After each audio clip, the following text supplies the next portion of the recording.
La fille n'avait fait qu'étreindre son père, mais son petit ami est tombé sur cette scène par hasard. Il a cru à tort que la fille le trompait, alors il est parti sans un mot. En un clin d'œil, 5 ans ont passé. Le pauvre garçon d'autrefois est maintenant devenu un PDG valant des millions. La fille est aujourd'hui journaliste dans un magazine. Ce jour-là, la fille a reçu une mission d'interview. Elle a découvert que la personne à interviewer était en fait son petit ami disparu depuis 5 ans. Maintenant, il tenait intimement une femme inconnue par le bras. La fille a ravalé sa mauvaise humeur, se rappelant qu'elle était là pour travailler. À ce moment-là, le PDG lui a lancé une bouteille de désinfectant. Si elle voulait l'interviewer, elle devait se désinfecter entièrement. Il a vu le dégoût qu'elle tentait de cacher dans ses yeux. La fille voulait vraiment savoir ce qu'elle avait fait pour que le PDG la trouve si sale. Le PDG a regardé sa montre, indiquant que l'heure de l'interview approchait. Pour que le travail se déroule sans heurts, la fille a retenu ses larmes et s'est entièrement désinfectée. Cependant, pendant l'interview, chaque question posée par la fille était une occasion pour le PDG de l'humilier. Puis il s'est montré affectueux avec sa nouvelle petite amie devant la fille.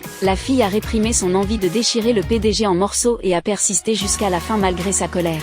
Pourtant, à peine la fille avait-elle remis son article à son supérieur que le PDG s'est présenté à son entreprise, affirmant que son article était un faux. Le patron s'apprêtait donc à licencier la fille et ses collègues.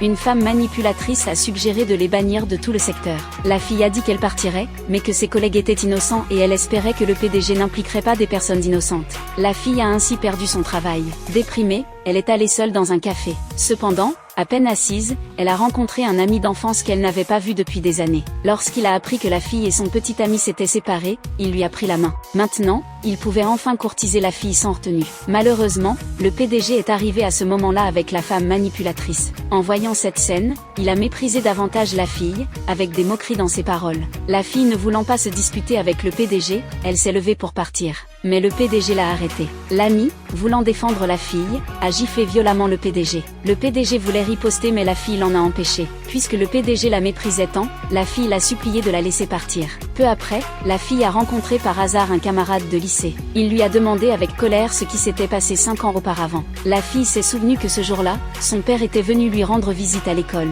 Elle était heureuse et avait fait un câlin à son père. C'est à ce moment qu'elle a réalisé. Toutes les actions du petit ami à son encontre venaient du fait qu'il avait mal interprété sa relation avec son père. La fille trouvait tout cela ridicule. Elle a décidé d'aller immédiatement s'expliquer avec le PDG. Mais le PDG a dit à la fille de se taire, car c'était l'heure de son déjeuner avec sa petite amie. La femme manipulatrice a délibérément renversé son assiette par terre et a hypocritement demandé à la fille de l'aider à nettoyer.